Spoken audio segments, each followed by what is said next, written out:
WW voltando do intervalo. O Diretório Nacional do Partido dos Trabalhadores publicou hoje resolução na qual manifesta insatisfação velada. Não, você vai conferir na reportagem, mas eu já vou adiantando um pouquinho, vai um spoiler aí da reportagem. Em relação à atuação de Cristiano Zanin, advogado pessoal do presidente Lula, indicado e recentemente empossado no Supremo Tribunal Federal. Vamos lá. O documento faz elogios a uma série de decisões tomadas pela Suprema Corte. No texto, o partido cita, por exemplo, o julgamento que equiparou a ofensa contra pessoas LGBTQIA+, ao crime de injúria racial e o julgamento pela descriminalização do porte de maconha.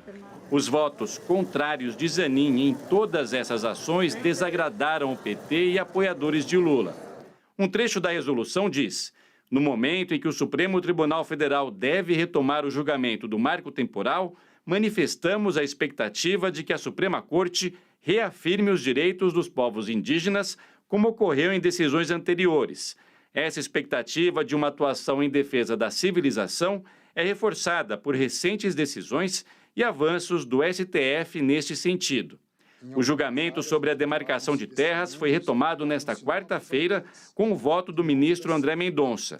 Até aqui, o placar está em 2-2. Zanin será o próximo ministro a votar e integrantes do governo temem que ele vote contra os indígenas. Em junho, quando foi sabatinado pelo Senado para assumir a cadeira do STF, Zanin foi questionado sobre o tema e respondeu que era preciso conciliar interesses de indígenas e ruralistas. Tá aí, Cristiano Noronha, nós estamos naquele ponto que você mencionou lá no começo do programa, eu não esqueci, quando falávamos da politização das Forças Armadas e você se queixava, desculpe se eu usei um verbo que você não usou, da politização das agências reguladoras, por exemplo, e do próprio Supremo. Temos aí o partido político pedindo que o Supremo seja político. Exatamente, William. E o Supremo Tribunal Federal, os ministros do Supremo Tribunal Federal, eles têm que ter autonomia, eles não podem defender uma tese porque um partido apoia determinada tese ou votar contra porque o partido é contra. Ele tem que seguir a Constituição, o mandamento constitucional, a ponto do ministro ser constrangido publicamente com uma nota e manifestações e ter que divulgar uma nota para justificar o voto, por que ele votou de uma forma A ou B. Então, esse tipo de postura, obviamente que não é a ideal, né? O ministro não está lá para atender a um governo, o ministro está lá para seguir e decidir com base na Constituição, seja de um lado ou de outro, né? Então, esse tipo de manifestação e esse tipo de posicionamento, para mim, só constrange os ministros, não é bom. A gente viu ao longo dos últimos 4 anos, houve bastante crítica sobre essas críticas e acusações diretas feitas tanto à instituição do Supremo quanto a ministros específicos do Supremo Tribunal Federal, e ainda que seja de uma forma mais light, vamos dizer assim, mas o comportamento permanece. Então, não é um comportamento adequado, né, na minha avaliação, né? Para mim, como eu disse, essa questão de despolitizar teria que abranger outras áreas. Por isso que quando a gente começou aqui a discutir essa questão das Forças Armadas, obviamente que você pontuou a questão do monopólio da força, mas isso acaba acontecendo em várias instâncias de órgãos de Estado, são agências reguladoras, Supremo Tribunal Federal, enfim, empresas estatais, inclusive, que acabam tendo seguindo muito mais a política do que o interesse da própria empresa e vários outros exemplos. Nós tivemos, Daniel, ao longo da história recente, uma série de nomeações de ministros do Supremo em função do que o presidente enxerga neles. Com Bolsonaro foi exatamente assim, do ponto de vista de escolher um ministro que preenchesse certas características ligadas a grupos confessionais. Nós tivemos outro que preenchesse certas características em relação a isto ou aquilo, e o Lula não fez diferente. Ele nomeou alguém, porém, e aí não sei se o PT se enganou em relação a isso. Lula nomeia alguém a quem ele tem uma enorme gratidão na esfera criminal penal. Cristiano Zanin, de fato, tem uma atuação destacada nos embates ligados aos julgamentos que resultam na Lava Jato.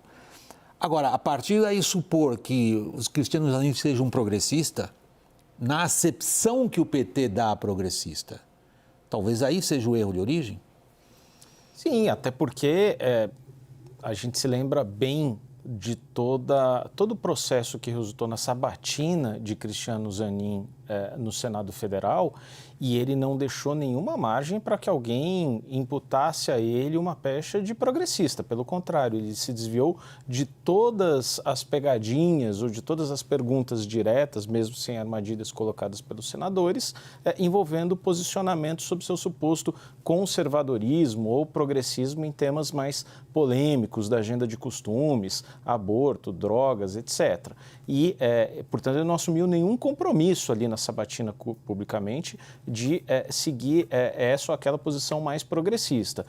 Eu estou longe, William, de ser uma pessoa conhecedora profunda de judiciário, mas me espanta um pouco como as coisas estão caminhando nos últimos 5 anos. Por que eu digo isso? Porque nomeações feitas nos governos Fernando Henrique, até anteriormente, a gente teve até há pouco tempo atrás nomeações feitas ainda por Itamar Franco, Fernando Collor de Mello, depois governos Lula 1 e 2, Dilma, Temer, não tem se caracterizado por uma grande polarização ideológica, ou seja, a gente nem sabe direito, a gente não consegue relacionar aquele ministro com uma posição ideológica do governo que o indicou. E agora, mais recentemente, eu percebo que existe pelo menos uma expectativa das pessoas que ministros do Supremo, indicados por um governo de esquerda ou de direita, sigam determinadas posições, como aquelas marcadas, por exemplo, na Suprema Corte americana, em que você tem muito bem definido quem são os ministros progressistas e os ministros conservadores. Não me parece que a polarização que já vem de algum tempo na Suprema Corte americana seja um bom exemplo para um funcionamento do STF aqui, ou seja, dividir segundo pechas ideológicas até os ministros do Supremo. Mas tem um aspecto político interessante aí que eu vou abordar com certo cinismo e um bocado de ironia, Thaís. Talvez o PT tenha se enganado em relação ao Lula. Lula é Lula. Lula é uma grandeza para si mesmo. As pautas identitárias, às quais o PT atribui uma importância eleitoral muito grande, que as pesquisas indicam que não é bem assim, mas enfim, são pautas identitárias que o PT defende e acha que isso lhe dá projeção política, lhe traz benefícios políticos. Não são necessariamente as pautas que o Lula defende.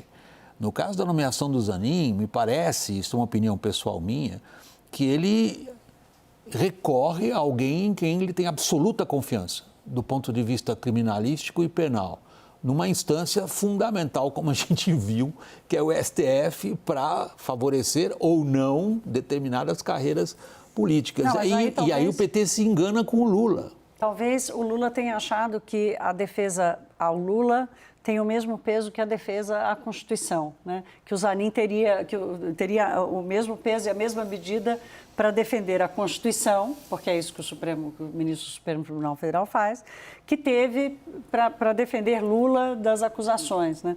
E eu estava aqui lembrando do terrivelmente evangélico, o Cristiano, porque é isso, é um terrivelmente evangélico e o Zanin é o terrivelmente fiel a Lula, né? Que não largou dele, não deixou de defendê-lo até o último momento, até virar ministro do STF, e vira ministro do STF e passa a contrariar o Partido dos Trabalhadores. E outra coisa, eu estava comentando com o William aqui, nem deu tempo da gente continuar, mas eu aproveito para te jogar essa batata, Cris, para saber, eu não me lembro de ter tido um movimento de um partido político ter feito um direcionamento tão direto a um ministro do STF, que já existe uma ligação, uma aproximação entre o PT, Lula e esse ministro, fazendo um pedido de consideração para voto. Não me lembro de ter acontecido isso recentemente.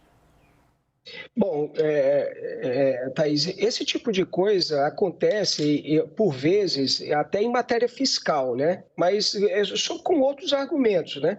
É muito comum, por exemplo, quando o Supremo está julgando alguma matéria de natureza fiscal, o ministro da Fazenda, a gente viu isso, por exemplo, Paulo Guedes algumas vezes indo ao Supremo expor, mas era diferente esse tipo de abordagem, tentar sensibilizar um determinado voto, o ministro, com o impacto fiscal que determinadas medidas podem causar nas contas públicas. Então, esse tipo de... Mas aí é diferente. A última vez que eu tinha visto, por exemplo, o PT, inclusive, né, contrariado com o posicionamento de um ministro indicado pelo partido ao Supremo Tribunal Federal foi quando o ministro Dias Toffoli, por exemplo, julgou a questão do mensalão. E também houve uma certa insatisfação de todo o partido, também com o ministro Joaquim Barbosa, né? Então, naquele momento, esses dois ministros causaram ali reações, causaram uma enorme insatisfação dentro do PT. Fora isso, eu também não me recordo de um episódio ter causado esse tipo de situação e constrangimento e reações por parte do Partido dos Trabalhadores ou qualquer outro partido de um presidente que tenha nomeado o ministro no Supremo. Daniel está pedindo a palavra. Olha, informação aqui em tempo real, nessa Zanin está ajudando o governo e talvez tenha atendido as expectativas do PT. Ele acaba de deferir uma medida liminar pleiteada pelo governo pleiteada pelo general Gonçalves Dias, para que ele possa permanecer em silêncio amanhã no depoimento que vai fazer na CPMI do 8 de janeiro, quando questionado sobre questões capazes de incriminá-lo. Essa medida liminar foi deferida pelo Cristiano Zanin. Mas aí os ministros do Supremo têm regularmente dado essa... Mas o Zanin fez uma coisa diferente, que é dizer que o cara não precisa nem prestar o juramento, né? É a mesma coisa agora para o general Gonçalves Dias?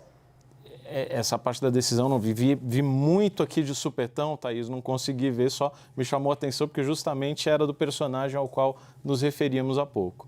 Daniel, por último, voltando ao seu ponto, você manifestava a sua estupefação com a maneira como as coisas transcorreram nos últimos 5 a 10 anos em relação à politização do Supremo. Acho que esse é o título de trabalho, né? Agora, o PT colocou o Zanin numa saia justíssima. Porque William, se a gente fala, como os ministros do Supremo falam, no esforço de volta à normalidade jurídica, ou seja, que o Supremo deixe de assumir, à medida do possível, protagonismo nas pautas políticas imediatas, o PT quer ao contrário.